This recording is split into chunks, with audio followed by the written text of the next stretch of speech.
Oh, I would, whatever you do.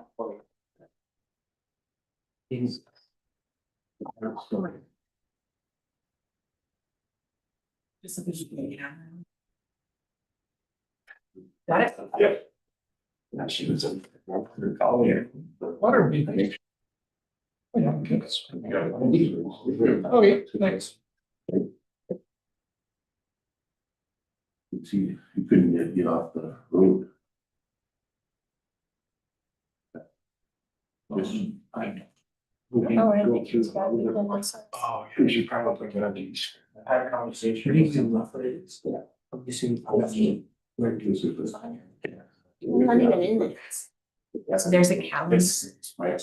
Yeah. Yes. So that's the calendars and then. especially when you're, going back and forth on work on that simultaneously. That's. So, my only thing is not about this, we don't want to get or anything. There's just because you on. All right, but when you look with these. There's probably something, but oh, I get that. Yeah, but when you're in. Oh, yeah, this kid.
Meeting to order, it's. Yeah, a second, it'll be 10 o'clock. Started. Sure. Larry is joining us today. Any agenda additions? You may notice that in this package, there is a in-camera session now in this package that wasn't circulated earlier. Correct, yes, there is an addition, in camera. Number 12 has been added to the agenda today. Are there any other further additions? Or additions? I'll give you a motion to approve the agenda as presented. All in favor? Right, we also circulated the past minutes of December 17th. Folks had an opportunity to go through those.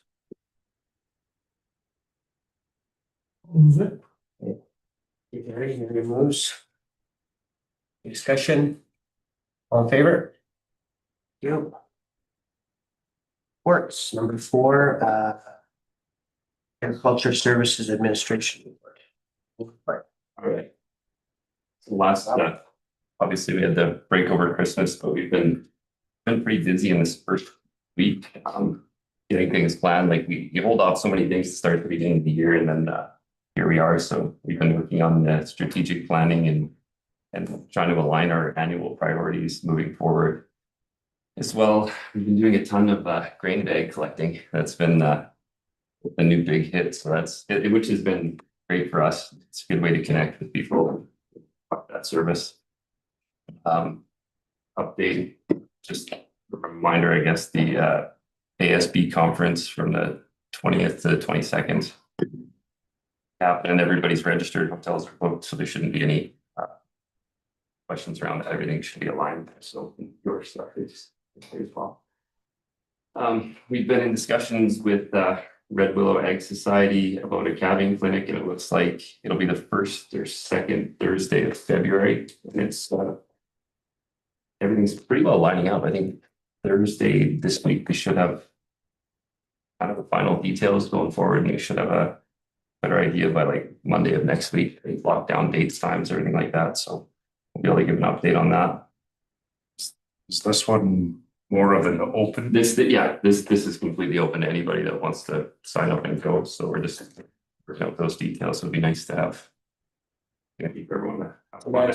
Red Willow Egg Society. Yeah. Okay. Yeah. So and right now it's looking like thinking around 40 people-ish. Yeah, I think she put out some feelers and she's already got 11 people like chomped at the bit to register.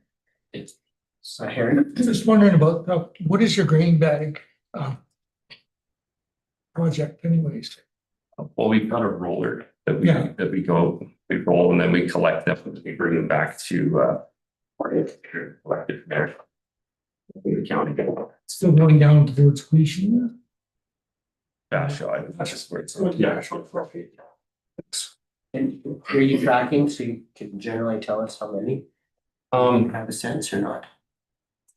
Well, by midday Friday, I'll have personally collected about 65 grain bags, so that's what we'll have there. So Anecdotally, you're gonna have a huge spike this year.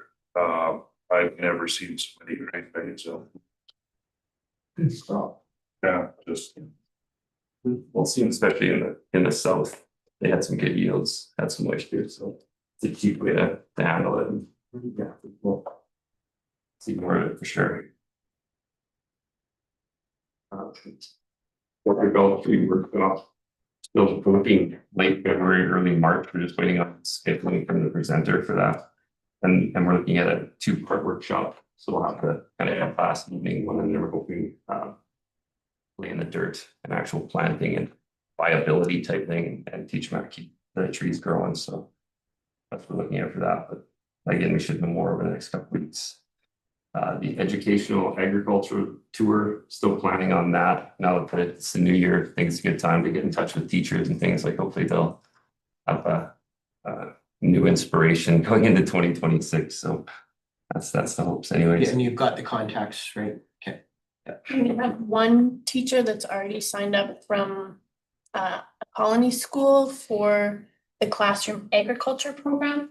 So we haven't put out feelers about adding them to the agriculture education tour, which would be the one at the Ag Society, and then the classroom ag. We go to the classroom and prime the kids with ag knowledge. That's grade 4, right? Yeah.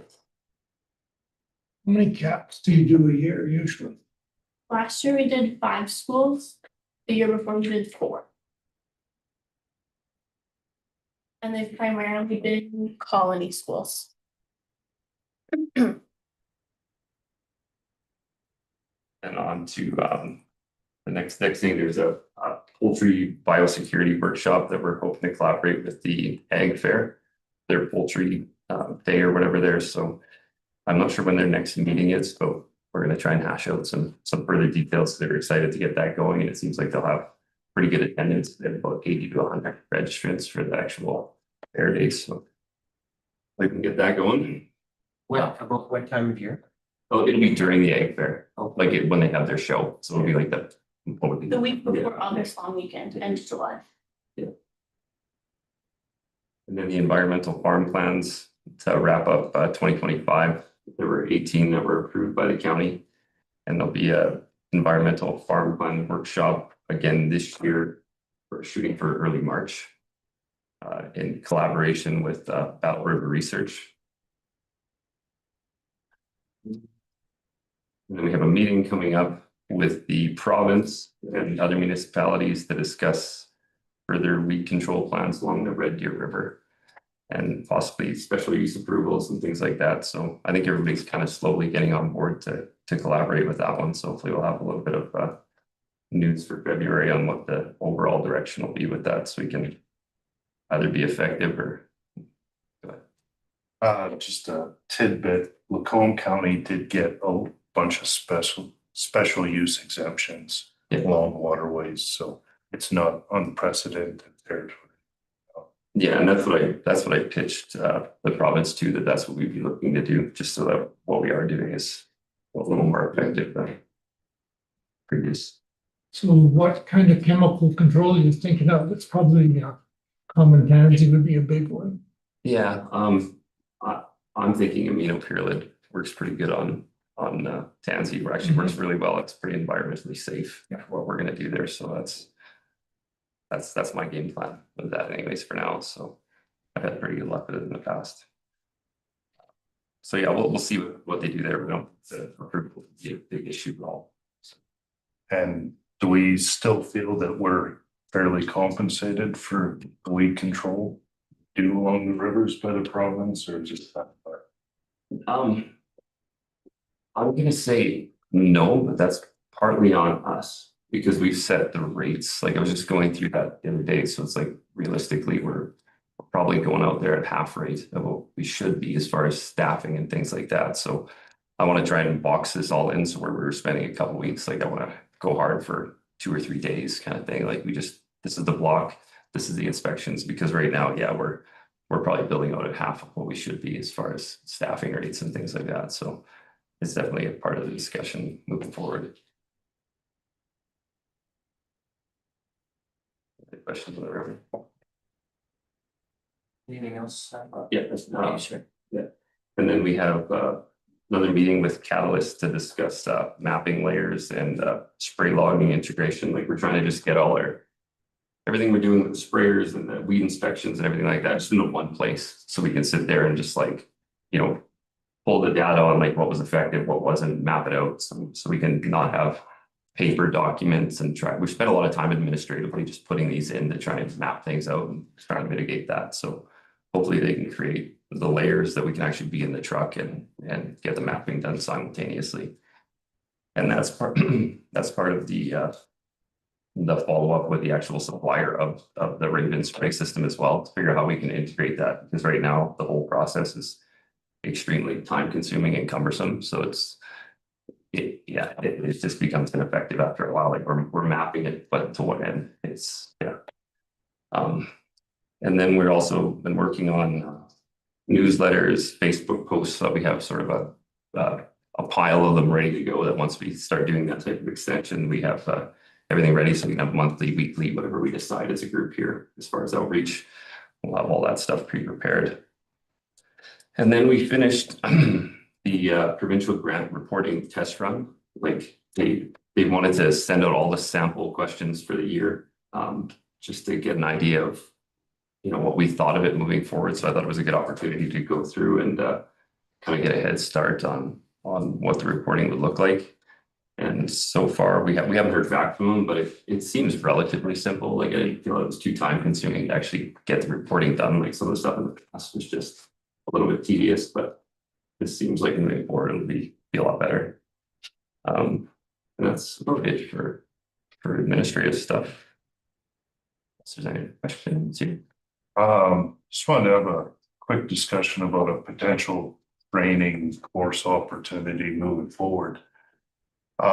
With private use of GPS and spraying ever increasing, there seems to be a rapid increase in incidents caused by this, whether it be fence damage, equipment damage, hitting trees or private damage to fence lines, power poles, or oil and gas sites. I was wondering if we could reach out to one of our local distributors and see if they were interested in doing some sort of workshop on that. There's various ways this can be used. The scaled down way is make your line and just set it to continue that path. Well, you get pretty complacent. I've seen some pretty wild pictures from last year, wiping out entire wellheads and risers, and which could have been pretty catastrophic. That's custom sprayers, Just, well, the one just was, machinery. Well, anything almost with auto steer, Yeah. really. Like, yeah, the one was a colony kid, and he was, I don't know, probably 14, and he figured out how to use the auto steer and just quit paying attention. Another one that I saw the aftermath of was someone that seemed to do a pretty good job. He mapped out all of his boundary of his field pretty good.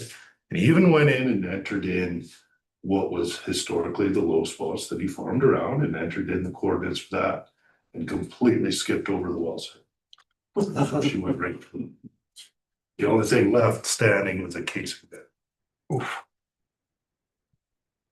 And like, technology is great when you use it properly, but I mean, that could have easily been a death, let alone the downtime from equipment damage. So if some of our local ag dealerships were willing to, it's a little out of our wheelhouse to do this workshop, but if we could just coordinate and help advertise if they were willing to do it, I think we would get some uptake on it.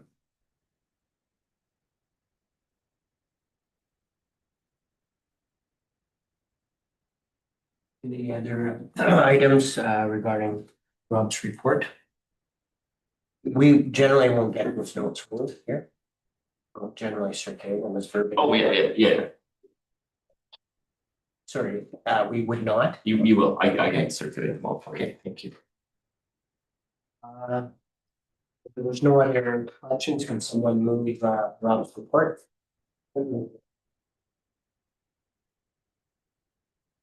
Next item was board member report. None? Okay. Any board's request for information? There appear to be any. We'll move to the next item, 7.1, ASB provincial resolution rules and process. Speak to it, Rob, or? Sure. Okay.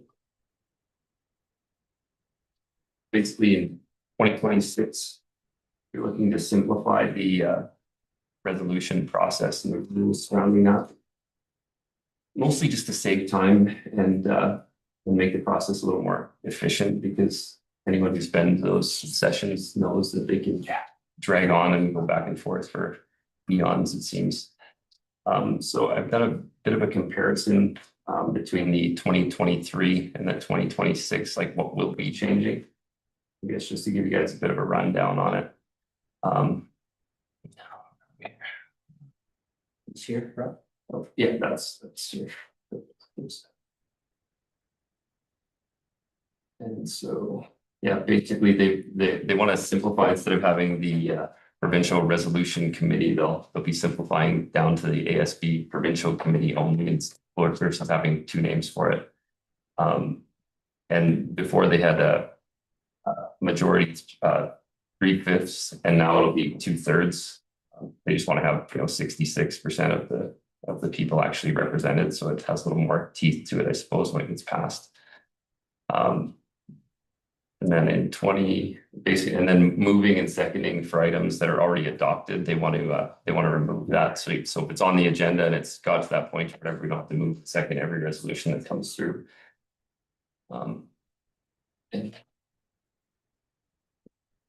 And sponsors, they have 3 minutes now versus 5 minutes before, and then down to 1 minute to close. So that should speed things up a fair bit over the past.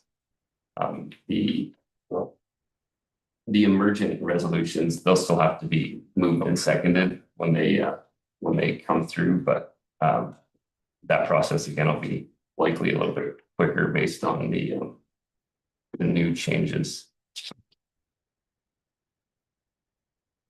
And then they're gonna another one that I think is actually fairly valuable. Like some of these just seem negligible, but the one that I find probably the most valuable when you're trying to argue a resolution is they're taking out the ranking system. And that's assuming all this passed, but it feels like sort of a pointless exercise to like, hey, we're gonna go through and rank these 1 to 10 or whatever, because it sort of takes away the validity of the ones that get bumped down the list. And I think keeping them somewhat arbitrary definitely helps that, because they've already made it to that level. So you might as well just vote on them, discuss them, and move on. Yeah, there's not a whole lot of change. Basically, just like increasing the number of votes required and shortening up the time frames just to simplify the process moving forward. This year, though, at the conference, things will pretty well be the same. So yeah, the old rules for this year. So that's what they're looking at adopting in the actual AGM there. 2nd, I guess. But that's where we went to that 70%, right? Got shot down, RMA. This is different. This is At different. RMA. Yeah, I know, but I'm Yeah. using that as this. As you want to go to the 2/3. Well, I think they feel that it gives it more clout when it moves beyond that it's like, hey, this is provincial in scope. I mean, the obstacle is that some of these smaller municipalities that maybe we have a unique situation. It's really going to be hard to get that much buy-in. Yeah. Because there's always that competition between north, south, central. Where's the money being spent? It's not in my backyard, so I don't care that much. Like that, it just happens. What was the old way? And it was three. It was 60% or about 50%. Yeah, 50+. So the old process was 50+1, unless it was an emergent resolution, then you needed 3/5. And now it's just blanket 2/3 majority. And RMA is certain, currently at 60, isn't it not? And we Yeah. talked about going to 70. 70 and they got shut down. Does it make a difference? Do you think if it was up to 2/3, will it have more effect on moving the provincial government on some of the resolutions? My thoughts around when this was discussed, different form, but RMA was the argument for raising the bar was to make sure that the committees are working on the correct items. That Yes. Focus. yes, exactly. If you do a few things better rather than a whole bunch not so great. Yeah, I wanted to expand on that. That generally the idea of changing your voting threshold is to have less resolutions pass. So you have more focus on the resolutions that do pass. You don't change the voting threshold and think that all the votes will still have the same result. I agree with you in theory. In my experience at ASB, it has been 80+% on nearly every resolution, so this functionally change very. That's your experience. And based on your experiences, is these changes, not just this one item, but all welcomed or? The streamlining, all that seems to make sense. I mean, everyone sat through a meeting that seems excessively bureaucratic and white, yeah, you're about Andrew. And seconding every motion and some of those just to expedite time. I mean, it doesn't functionally change anything. So those ones I see no issue with. The 2/3 majority is probably the biggest change. And I don't have an issue with whether it's 60 or 66%. If it's a good resolution, I don't think that's an unachievable bar. I mean, You want to vote comes in 65%. Well, it is, Oh, right, yeah. well, apparently we didn't do a good enough job crafting a resolution then, Yeah. right? I'm just thinking. No, I know, but never, The vote to change from 60% to 66%, you get a vote in the middle of those two figures. yeah. What are you gonna use to make that vote? Are you gonna use the 66? The current rules are always in effect. Right. 50+1 because For it's this not year. emergent, went through the It's a central zone. But, I mean, when we were up at Caroline Yeah, and there was 2 resolutions, great. I think they were both. Ours 80 had plus. 0 opposition and another one had 6, Was there six? 6 or something, Oh, like. yeah, I not didn't very think there was people. many. Yeah. So, Any other questions on Rob's discussion point here? Resolution rules and processes. So we should expect to be able at the conference. This will be in front of us to vote. Yeah. Okay. Bob, anything in closing? You're good? Yeah, no, that's just the basic meat and potatoes of the changes, so. Doesn't change a whole lot, but Okay, so yeah, I don't think there's anything for the minutes. I need a motion to accept for information. I got one more question. Okay, sure. Has there been any discussion about the number of votes per ASB? It's still just 2, like. And that's Yeah. coming up here Mhm. next or. It's, Did you say one? Like, is there a desire for it to be the full board? Or is it just one? Or do you want a motion to direct the people voting how to vote on this motion? I mean, this is pretty non-controversial, but we have had a number of items where there was one or two dissenters on our conference, and I don't know, it functionally doesn't change anything, especially with those push button voting machines, whether you have 2 people vote or 8, it's the exact same process, the exact same amount of time. In my head, what I can't get an understanding of is why are we setting our whole board if only 2 people are voting? It just, and you know what, if someone's opposed to changing these rules on our board, then can vote accordingly. With the way that seems like a holdover from when you had to vote by hand and manually count the votes. Those days are done. That would be the change I'd like to see. Do you want something put forward? So go through that again. What change are you proposing? So currently, each ASB gets 2 votes. So we collectively see where. Yeah, and that's actually next on the agenda where we'll talk about who our 2 votes are and how we're gonna vote, And right? in my mind, I think they should treat it like RMA. Every member that's there gets to Oh, I vote. see.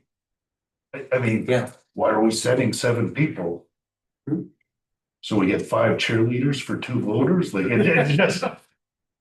So this is 2 board members for each municipality. Where's that according to written?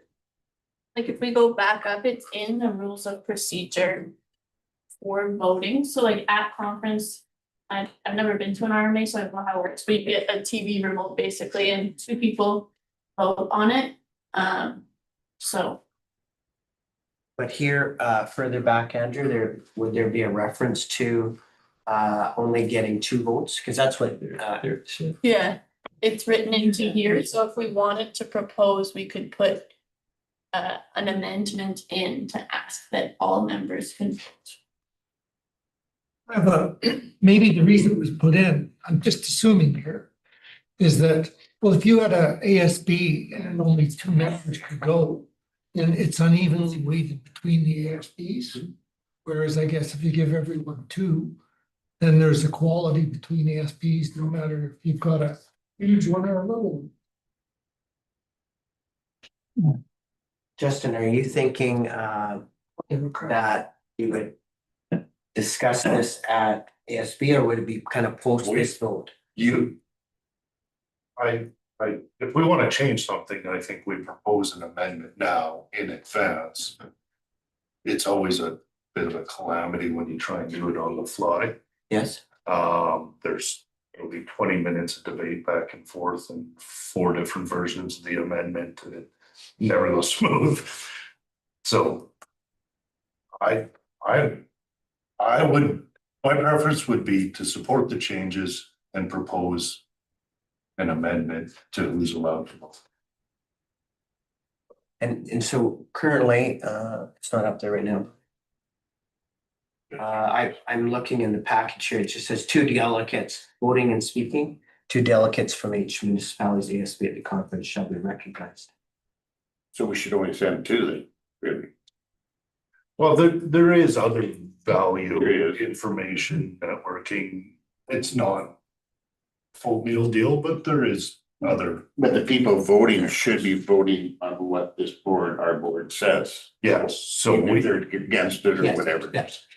but I mean, ASB provincially supposed to help out our ag producers province-wide. Yeah, Well, why not allow more votes province-wide?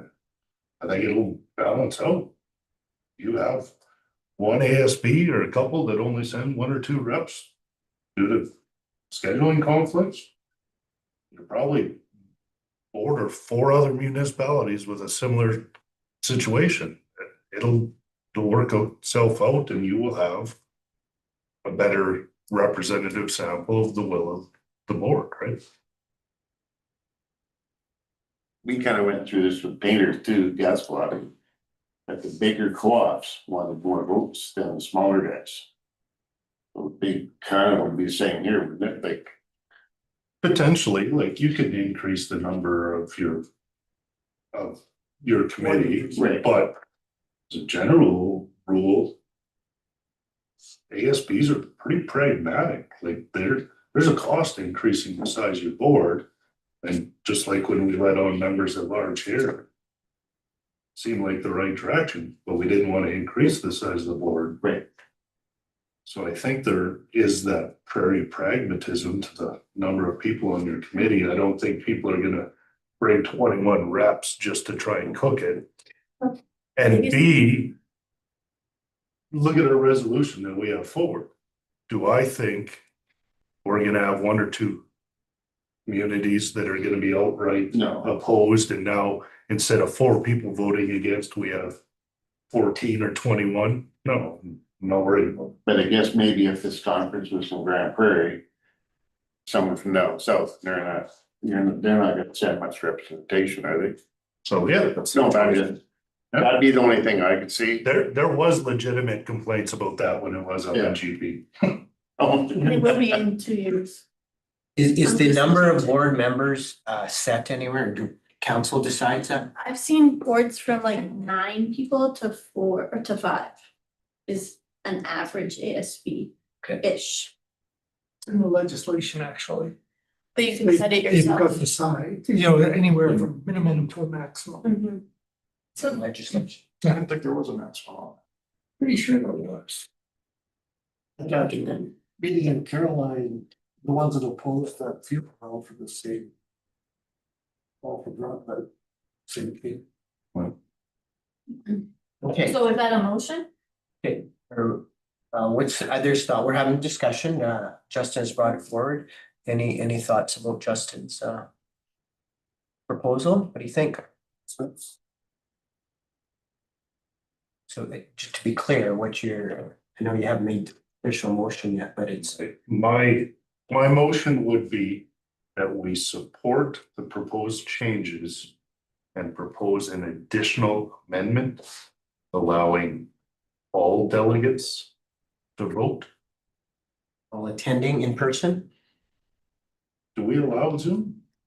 I don't think we really, Click the remote to be able Yeah. to vote. yeah, And then we would pre-send that to our ASB provincial committee and regional rep. Any more discussion? Is that a motion now? yes, I will make that motion. Any further discussion on that? Question, all in favor then? Opposed? Yeah. Opposed? Okay, I'd be opposed to. opposed, two opposed. Okay, that's carried. All right, the next item, 7.2.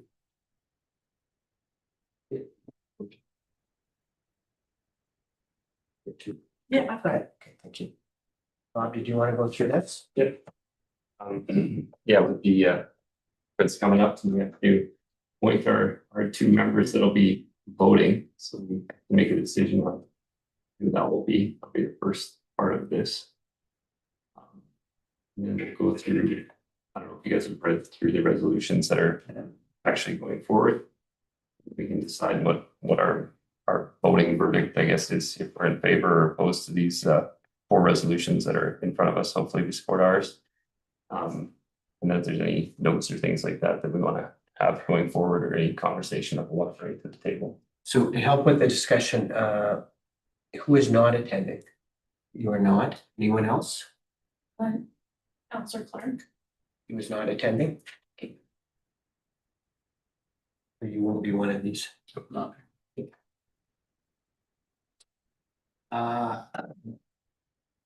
Justin did an excellent job presenting Caroline. Just wondering if you would present, this is not voting, I guess. You want to vote and present as well? Yeah, I'd be, Anyone else interested in voting? Or pushing the buttons? Sure. All right, guys. Sure. Do we need a motion around who's gonna vote? Yes, I'll put that in there, please. I will Okay, well, let's do that. delegate them as the voters. Okay. Would someone make a motion that those are our delegation? For Justin. Okay. Any more discussion on that item? Okay, all in favor? Good. All right, the next item, I guess, is around how we're going to vote, right? Yeah. Yeah. So the first one is the 2% liquid strychnine resolution. I have some more information on that. Perfect. Go ahead. Toxin is registered as a control alternative for Richardson ground squirrels. The only problem is, because I know I used to sign all the farmer pesticide certificates. And the only problem is they've got it fairly restricted as what's required. So toxin works very well for killing ground squirrels, but you have to put it in the burrow just either before sunrise or just before sunset. When they're in the burrow, it's heavier than air, it gases off, sinks in and kills them. It's aluminum phosphide. Only problem is you have to placard the area being treated. You have to have an annual training to be certified on top of the farmer pesticide certification. So it's fairly onerous compared to the ease of using strychnine. But it is an alternative. I don't know if anyone uses it, but it's out there and it is effective. And you do have to fill the barrels in after you throw it in the pellets. Does anyone here have experiences? We used to have it in our like grain bins, but not for gophers, but I can give you the actual registration number. Yeah. A picture of it yesterday. The other caveat when it comes to training for re-registering some of these products, so there's compound 1080, which is a coyote poison, and it's kind of in the similar registry limbo as strychnine is, and the province is proposing quite rigorous training when it comes to the 1080 coyote poison. So to distribute it, that would mean that fieldmen would need an additional certificate. Then to use it, a farmer would need a farmer's pesticide certificate plus specific 1080 poisoning. So it's sounding like if there's re-registration of some of these high-risk products, it would involve some more rigorous training for those kind of things, so. When we talk about strychnine, that's probably in the same vein. Any thoughts from the group around the resolution around strychnine? One of the biggest obstacles to any alternative is the education piece. Because strychnine was widely used, widely liked, and people were used to it and comfortable with it. So even if we do have another alternate product, it's gonna come with a huge education and marketing campaign to even get it remotely as effective as what one that our ratepayers are accustomed to using.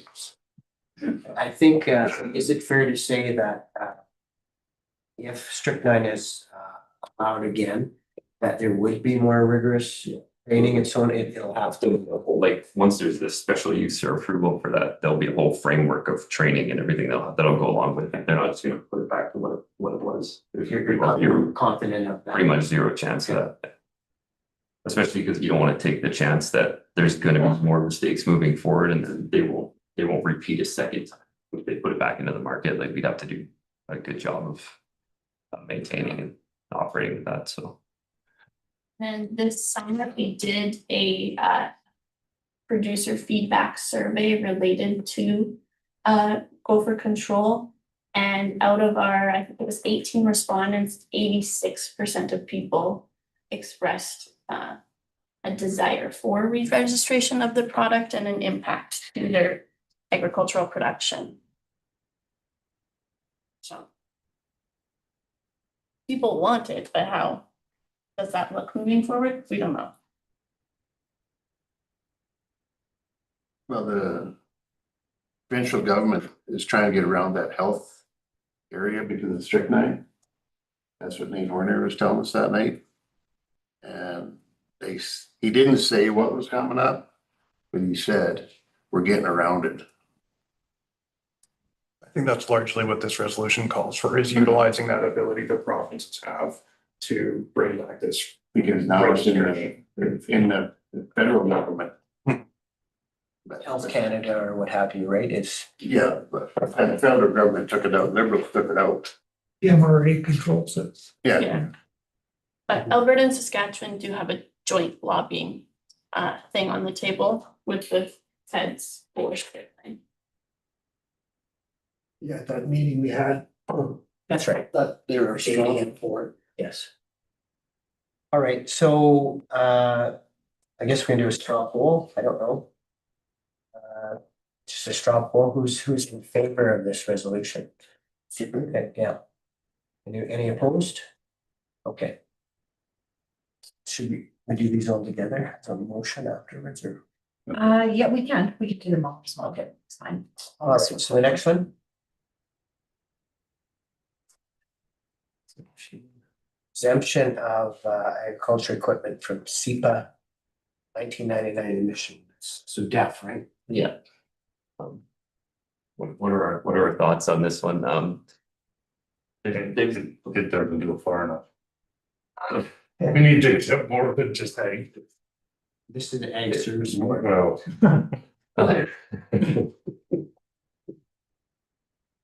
So will that mean that manufacturers can just not manufacture equipment with it on there, or we're just saying let the farmers take it off, it's no big deal? I guess farmers taking it off now anyways, and it's no big deal. But if we could have an environment where it's not manufactured, and that we'll be able to save a lot of money, create a lot less downtime in repairs, it would be a good thing. my interpretation is this is trying to get it legal to sell without. It would take a lot more than just Alberta only to shift anything. Exactly. But I mean, if everybody gets on board, then it could shift, and the US might be getting on board. When you look at emissions rules, so many of them are based off California. They'll manufacture based on the strictest requirements and then have one design. Is the county suffering repair costs because of DEF in the machine? Because that's Yes. one thing that Foothills was saying. Yeah, Absolutely. we've seen it on our, sure, our big trucks. So it's, the action is, work with federal authorities to exempt agricultural equipment. Do you want, are we suggesting that we would not support this, rather we'd want, it rewrote? Oh, no, Or I would support this wholeheartedly as is. I don't think it's the right forum to push further. Okay, I think the chances of success goes down, the broader you make it. We try to include heavy equipment or private personal vehicles, then the chances of success in any lobbying efforts go down substantially. As much as It's just not gonna hurt anything to try. Not gonna help, but I agree with you. yes, yeah, straw poll, favor? Opposed? The next one is Mark Fuel. And the Sugary Board and Finance continue administering Mark Fuel system basically the way it is versus doing the paper administration. Just to basically keep it simple versus making changes is what the request is. We voted Yeah, pretty strongly, yeah. we're in favor. So. I noted here, secondary or regional, so we got, as soon as we walked in Caroline, we got pulled aside by a couple reps, Starland, they didn't have a seconder needed one. okay, We did a quick straw poll of the 5 of us that were there.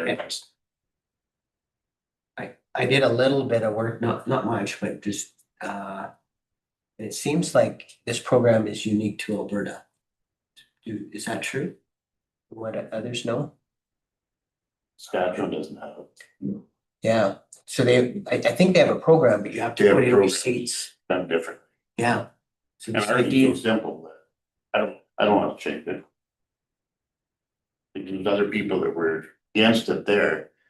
They went to like UFA and you'd have Yeah. to go in there and it was a well, bookkeeping nightmare. Like the UFA would take it off your bill or something, it'd be on your bill, and they'd take it off. I don't. Like the commercial trucking. No, that was farmers too. No, I know, but that exists, like if you're doing cross-border trucking, that's the process. It's a paperwork nightmare. Yeah, and they proposed that, or that's what they wanted. Yeah. Whoever that was, I can't remember who it was. Yeah, that would be or somebody. All of them were from the same area. I think eliminating it, if you would have went a different route initially, it would have had more merit. Because then you wouldn't have to have redundancy at all your fuel and distribution.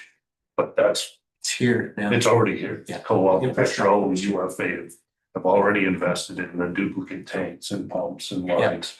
That ship is sailed. Yeah. Not saving them any. Hey, straw poll, all in favor? Unopposed? All right. Last one. Justin, you want to speak to this one? Preparation. This was Larry's, wasn't it? So we've tried a couple routes with RMA and now we're trying basically an end around getting this resolution through Ag Service Board in a nutshell. We believe it's quite unfair. The way that the water grant funding it works currently. The big one is they will pay, essentially, if a water line ends at an urban community, village, hamlet, town, city, it's eligible for grant funding. If it doesn't end at an urban, it's not eligible. Because they consider if it doesn't end at an urban, it's a distribution line they don't grant for distribution, only transmission. This has created some anomalies. In our mind, a better definition would be if we could get grant funding for main trunk lines and then all the splinters off to the various ag producers, that would be distribution. Bring up a map. And An example. that would make it more fair. And a couple of examples of how this have kind of come into reality. President McClellan got 90-10 water for life grant funding to go to Compier, Alberta, with a population of 21 people. And it's about 20 kilometers away. So you're almost a kilometer per person. Oh, not houses, per person. And we have one line where we extended over 4.5 miles. We could connect 150 lots, but it ends in a subdivision. And a subdivision isn't considered an urban. So like, nothing about this seems fair. And we feel that it is definitely slanted towards our urban counterparts at the expense of the rurals. And this becomes more and more critical the more we have drought-like conditions. Our requests are only going up, and we have areas where you can't drill a well for love nor money, and it will eventually just eliminate the entire small farm family farms from our community unless we can figure out an alternate way. And the where the suggestion is made that it changed is in the Water Act? Or where? In the grant funding And this is actually eligibility. primarily through Alberta Transportation and Economic Corridors that administers infrastructure grants, including Water for Life. It's the big one. It's 90% funded by the government, by the province, 10% funded by the municipality or service commission. And it is from, basically reservoir to reservoir. The idea of having individual service connections off of the line makes it ineligible. One of the challenges that we'll see and that we have heard from the department is they'll say, well, then we need more money because that grant's already oversubscribed. So this is also an advocacy piece to Treasury Board. And then as well, it needs to be crafted pretty specifically because you don't want Edmonton or Dr. Calgary to come in and say, well, we've got transmission lines failing all the time. Come, support those. And then all of a sudden this brand new pool of money gets wiped out. So we have been advocating, this advocation going through ASB is a good mix because we are specifically looking for agricultural users. Alberta Transportation's mandate letter from the Premier in 23 for the first time included that their water granting would include agricultural producers.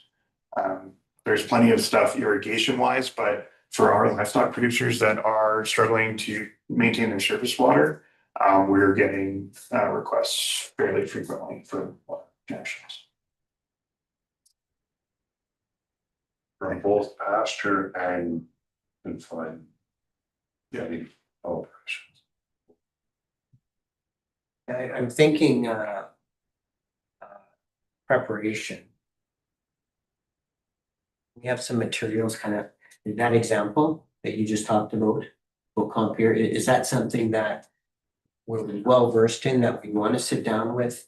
If we got a government official, I would be careful. I don't want to be too public about that since we manage Shirley McClellan. I don't want to throw our commission. You should have given us money. It's money. You should give us different money. But I mean, in close circles, I one-on-one or small groups, I have no problem using that example. I don't think that would be part of the sales pitch in front of all the ministers. You were stupid to give us this other money. Yes. Okay. Shame on you. Is there someone in particular though that at ASB that would be best that, I know this resolution will go forward, But we're hoping to have, I think, a few ministers there or bureaucrats. And is there somebody that we should make sure that we sit with for a bit? Historically, RJ, as the ag minister, has been pretty supportive of a lot of the resolutions we put forward. Interestingly, actually, with Minister Schultz's resignation, her successor to Alberta Environment is Grant Hunter. And in early December, he was serving as the Associate Minister of Water. So he was working in a working group with us that we were part of as the Shirley-McClellan Commission to restructure some of the regulations around basically regional water systems. And sat at the table with, Larry and I for 2 days. So he may be somebody who would be good to try and glom onto, as he has heard our spiel quite recently and is now stepped up into a higher profile position. I guess what I'd like to see is, if someone's willing to pull that together, is just that, like, who is it? Is it Hunter? Is it RJ? Both? And what the message is, if I'm fortunate enough to sit at the same table. Those two can add pressure, but ultimately the one that controls the grant funding stream is Tracy. Okay. He is the one that needs to be swayed. The others could add pressure or try to talk it out with him, but he's the key dog.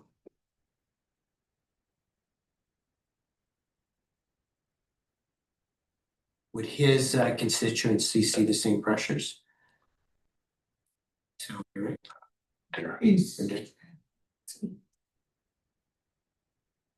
Sorry. No, it's just the pop up. Well, you can probably put him, he's slicked over and Elmora in the sale. Yeah.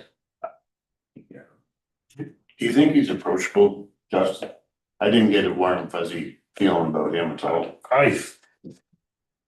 I think you have to take it with a grain of salt at RMA. Oh, okay.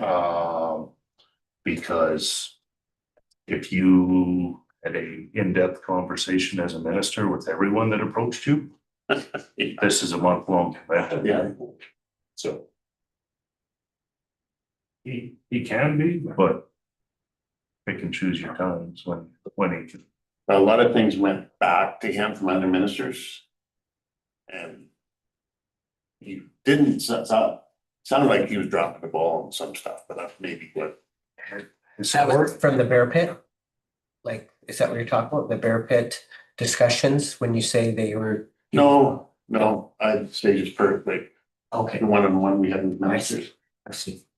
Historically, the county's had better luck with his key staff and getting extended conversations with him versus with Dreesh. I think a lot of that was over that cross roads gas co-op and Hutter rates.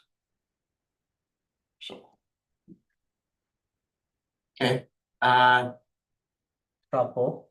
Everyone in favor of this? Concerns? Okay. All right, so for the minutes, someone would make a motion about then one more.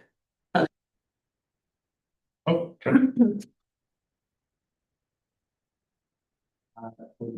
For a resolution. I'm sorry. Yeah, let's do Yeah, I that. just want to show you the map. No. I'll make some copies. I'll distribute it. Okay, the motion that's recorded right now, I'll just read it. That the Agriculture Service Board directs the board delegated voters to vote in favor of resolution 1-26, in favor of resolution 2-26, in favor of resolution 3-26, in favor of resolution 4-26. Move them over. That's. Any more discussion? One question, all in favor? Carry. Yeah, I did have that inquiry about kind of preparing us, the delegates, if would someone take that action? Just say, these are the fellows that we should try to sit with if we can, and here's our message. at ASB conference, there typically isn't a lot of ministers to meet with. There isn't. It's mostly an informational conference, as opposed to RMA. I think there's lots of minister meetings there. Yeah, so Okay, historically, it's ag minister and then potentially the local MLAs where that are closer adjacent to the convention. all right, so maybe there's an option there. Do you suspect any of these resolutions will be concerning to anyone? Any controversy?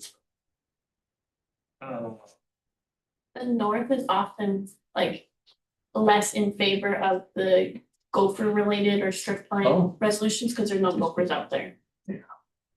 So, Because they live north of the river. yeah, Okay, but that would be probably it.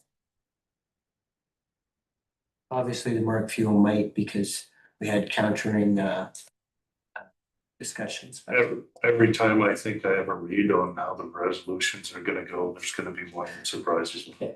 And sometimes it's just someone taking the devil's advocate type approach. Yeah. Is there any somewhat lobbying that we need to do regarding our resolution? No, Or I think- education might be a better word. I think we're in pretty good shape, like. Okay. A similar one when we went to RMA, just kind of overlapped perhaps, was a pretty resounding. I don't remember what. Was it It data wasn't, centers? it wasn't at last RMA, it was. Okay. A year ago or more, yeah. Okay. All right. Any other business arising? Minutes?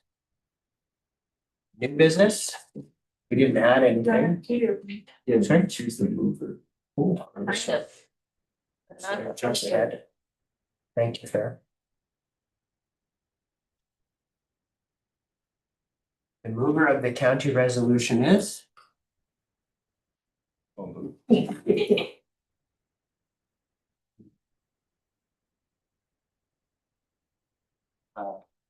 Motion to have Justin be a Motion, definitely. We have a seconder then? If we need. We co-wrote our resolution with painters, so they're kind of a built-in second. Okay. Are we seconding anybody else or? We may get roped into doing star lines again. Okay. I talked to the fieldman there, and apparently they're looking at maybe someone from a different region, but If they can, there's some benefits to spend. Mhm. I think when we got to the central zone one in Caroline, they showed up and Jackie had the shit moment. We haven't checked the box. All right, so we have a motion on the table. All in favor? Carried. Thank you, Justin. All right, new business, there was none that I'm aware of. Correspondence, there's a number of pieces of correspondence. I had an opportunity to read through them. Have others read through them? Any items that caught your eye that you'd like to talk a little further about, get more explanation on? Gary, did you? Just the CFIA one with the Universal Ostrich Farm. CFIA works, well, they've got the parameters they have to work within, right? So I wasn't as in favor of that particular level supporting it because I thought we've got an awful lot of avian flu kicking around. I've had a friend who actually had his turkey barn depopulated because of it. So it can be a very, very expensive mistake if there's some positives and they don't immediately eliminate it. Mhm. Seems a bit draconian, but it's important to keep the diseases at bay. And twice a year we have problems because of migratory birds. I don't disagree here. Again, we're accepting this as information. Thank you. I think timeline wise, that should have said like that. Yes. Yeah. Yeah, that's. If we were gonna do anything in this topic, I would love to see a little more investigation as to how this was handled. Because it's already done. We're dealing in hindsight and requesting that I would be in favor of. Even if we operate under the assumption that immunological disease control was to eradicate these animals. Getting one or two shooters at night with spotlights, shooting off one bird at a time and hoping for the best is perhaps the most inhumane way you can think of to do it. There was a lot of debacles around this. And I do think that there should be a lessons learned investigation from this entire topic. And when you talk about the urgency of a disease control, a year and a half later, I know it wasn't. like what are we helping at that point? If there was any disease that was getting spread out of this while they were quarantined, and I get that it's avian, it's mobile, it can fly, but dealing with information a year and a half old, it just seems like it opened up a lot of avenues where there wasn't sufficient information. And I think it should be treated as a lessons learned. How do we do better next time? There wasn't a lot of transparency in how it was managed.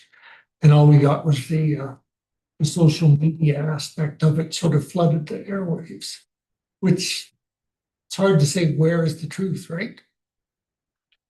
Agreed. And that's part of the problem where you don't seem to get a lot from CFIA.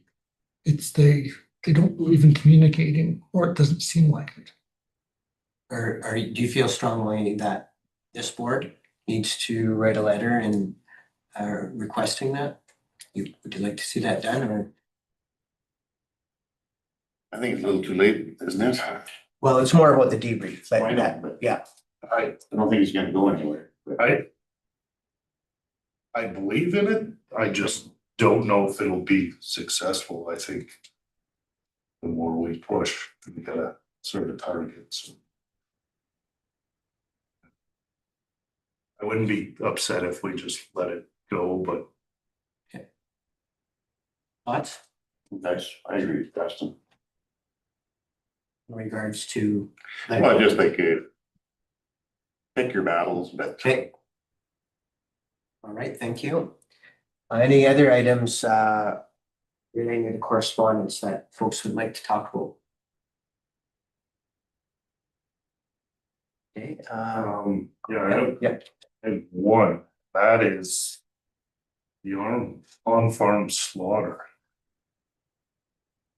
There was 2 or 3 on that, 9.6 and 9.7. And I don't know if increasing the amount of on-farm slaughter is necessarily the solution. But I do know that one of the biggest problems in our province is the monopoly on our major slaughterhouses. And it seems to have a pretty detrimental effect on our producers when you have 1 or 2 options that may or may not be taking advantage due to the monopoly that they hold. And the reason why on-farm slaughter does come with some risks, I get that. But one of the things that it did do was take back a little bit of power from 2 massive corporations that were not necessarily being fair at all times with our producers. I don't know if they mattered as much, but the on-farm slaughter did was the fact that the cost of running a provincially inspected floor was so high that there's very few of them out there, and we would have, 7, 8, 10-month waiting list to get an animal butchered, right? And so if people didn't realize that, they'd have this fat animal that obviously can't wait 10 months. And so they'd have on-farm slaughter option available to them, and that's a good thing. I don't think any of those animals necessarily were diverted from Tice or from JBS or Cargill, but they were diverted from, it took the load off the smaller 20 head a week provincial inspected floor backlog, right? Well, this year or this past year, there was a huge backlog because there was a strike. I think it only lasted about a week with some of the inspectors. And it just happened to coincide with 4-H auction season. Yes, I know that, sorry, that happened. And there was backlogs for months after that because that's the busiest season for a lot of these small companies, and one little hiccup and everything comes to a screeching halt, and you got 40 to 60 4-H calves that you're now trying to find places for, because you don't want to send them back to the kid that already said goodbye once. And the other perk to this is when you get into the more remote areas, we're somewhat insulated by how centrally located we are. When you get into the more remote locations, it's a long ways to go. It's a long ways here. It's a long ways here to go. I mean, we do have someone local in town, but doesn't get used very often. Other than that, it's, you know, Forestburg shut down for quite a while. It's a long ways here. For a while there, it was like to west of Penhold or to Provost. Right? It affects us. You would think we wouldn't have that problem, but we do. I would agree. I would just say the scale, when you get into certain parts of northern Yes. Alberta, you're talking like 4-hour drive. So are we doing enough as the ASB to help? You know, see the viability of someone local getting going? I don't know if this is the solution. That's why I wanted to have the discussion. It kind of seems like a bit of a stopgap, but it definitely, in my mind, wasn't hurting. There should be no limit on how much you can on-farm slaughter. I don't agree that there's any sort of restriction on people for how much they can on-farm slaughter. It just seems anti-freedom to me. With that said, I never on-farm slaughter. I mean, we're one of the bigger sellers of direct beef around, and we never on-farm slaughter. So, you know, doesn't like that fact. Just conceptually, that seems wrong to limit people freedom to on-farm slaughter. So, you know, I don't know if that has a big impact to the butchers. It certainly back, you know, takes the backlog off those eventually expected floors, but yeah. And one of the later correspondence did clarify that it's 5,000 kg. We didn't randomly decide to use a imperial measurement. And where does that, what's the basis of that number, that 5,000 kilos? Did anybody know? I haven't found an answer to how they came up with that, honestly. Yeah. I'm just Or is that slaughter weight after? slaughter weight. If I was, Okay. but yeah, that was like hanging. That was hanging. Okay. Should we inquire as a board around and understand this a little bit better around where that limit comes from? Is that something we want to chase or not? Or is there other ways? Is this problem acute enough that our board wants to spend some resources at it? That was brought up at one of the meetings on the limits.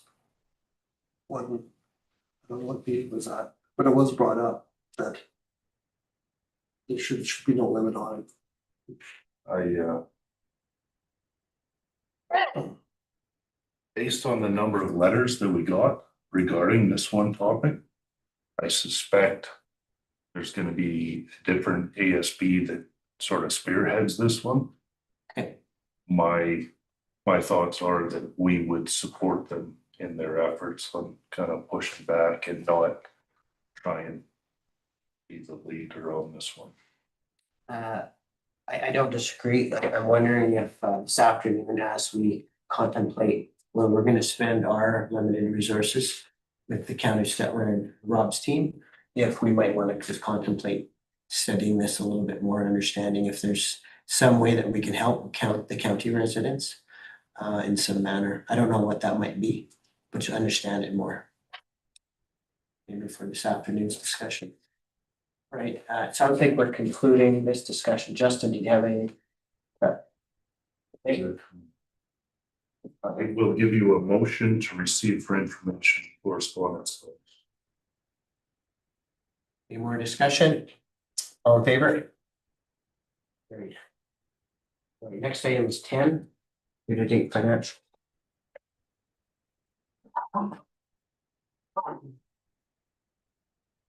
As far as the AFG financial stuff, finishing out 2025, everything was pretty well aligned. We weren't really over on anything too much. A little bit, again, like I mentioned before, some repairs and maintenance, but that was from building trucks. And I think we have a pretty good plan going into next year to mitigate that.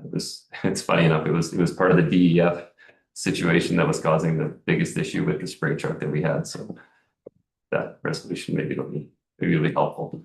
But that's where a lot of our bigger expenses came from on that end. So otherwise, everything else finished out pretty well, I think. So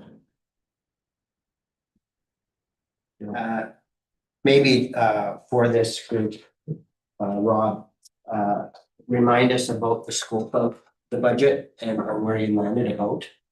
You know, it doesn't have to be perfect.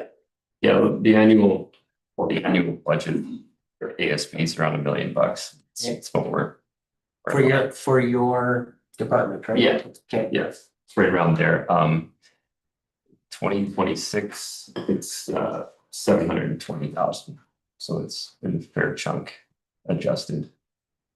Changed up staff and a few operational things to cut some expenses, and there was some place where we can save some resources. So definitely some changes there. I mean, the actuals for 2025 were about similar, close to that 1 million. They were a little over. Okay. Yeah, 300 grand less. I just can't find the exact. Yeah, pages here. Oh, yeah, so your total expense budget was 1.2 million, spent 700,000 on the revenue side. Budgeted for $214,000 worth of revenue and collected $287,000 worth of revenue. So in general, you anticipated the net effect to taxes from agricultural services being just shy of $1 million.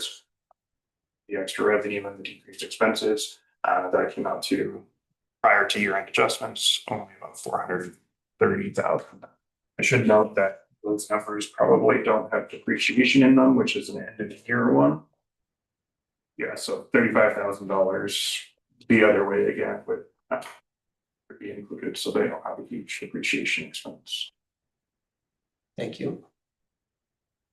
Any questions of Rob on the finance? We, as a county, do we remove emissions or death from equipment, or is that not something? Is that not a question to ask? I think we're legally admissible. We could. Yeah, I'm not sure what the answer to that one could be. I believe our understanding is that it is legal. It's a restriction on selling without fuel emissions systems. And we have had some limited trials of it recently. To great success. Post warranty. Right. Any other questions of Rob regarding his finance report? Someone move that. Acceptance of his report. Mary, thank you. All in favor? Looks like we're at 11 workshops and events. The provincial conference.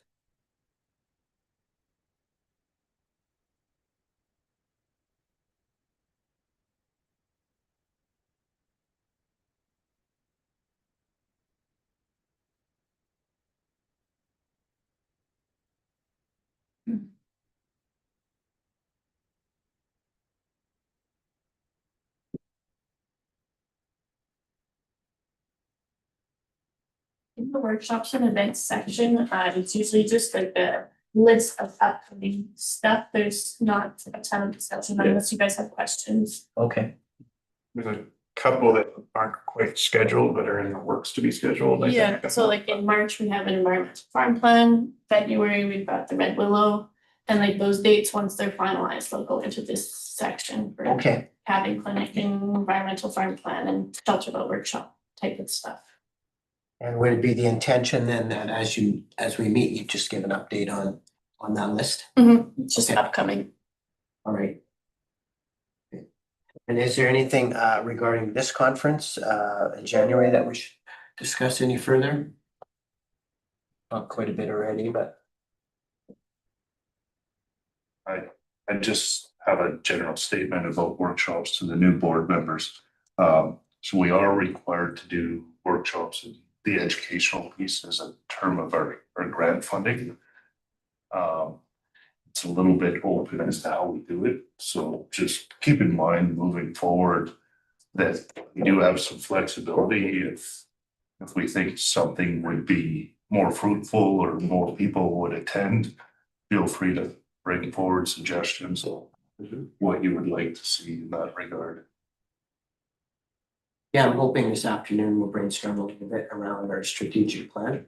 And if folks have ideas, you'll bring them forward and flesh them out and see if it's right for this year or ever. Okay. All right, if there's nothing else there. What time are we at? 11:18. The item, guess we'll have someone move that we go in camera. For that item. Right? Yep. Okay, we have someone move that we go on camera. Thank you, Wade. All right. You need to vote. Yeah.